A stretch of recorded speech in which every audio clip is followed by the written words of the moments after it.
Ndugu zangu, ninatambua kwamba mchakato wa utekelezaji wa baadhi ya mapendekezo yaliyotolewa na tume unaweza kuibua maoni tofauti katika jamii, lakini pia taasisi nyingine ambazo wana interest au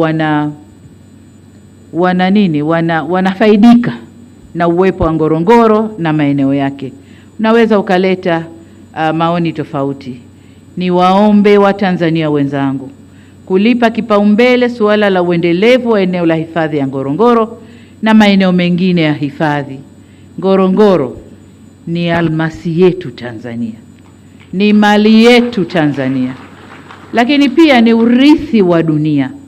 Wale wote wanaoleta maneno kwa faida zao, kwa wanayoyaona wao, sisi Ngorongoro Mungu ameishusha kwetu Tanzania. Kwa hiyo ni yetu wa Tanzania, lakini ni urithi wa dunia papo hapo. Hatuna budi kuienzi tunu hii ambayo Mwenyezi Mungu ametujalia. Kwa umoja wetu tunao wajibu wa kulinda na kuyahifadhi maeneo haya kwa mustakabali wa maslahi ya wenyeji wa eneo hilo, lakini pia mustakabali wa taifa letu na dunia kwa ujumla.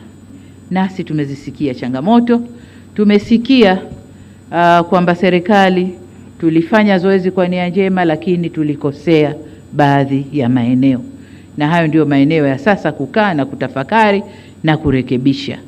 Kwa hiyo tutaendelea na hilo zoezi, lakini baada ya kurekebisha. Lakini serikali imechukua hatua hizo pamoja na changamoto zilizojitokeza kwa sababu zifuatazo. Kwanza, Ngorongoro ni urithi wa dunia, sio tu wa Tanzania, lakini ni urithi wa dunia na uko kwenye vitabu vya dunia chini ya shirika la UNESCO.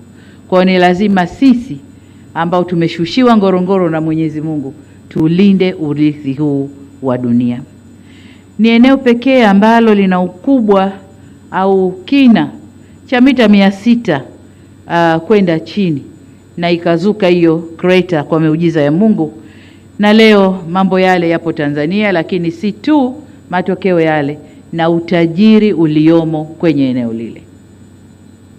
Lakini vile vile ni eneo ambalo bayanuai yake ni nzuri na haina ushindani duniani.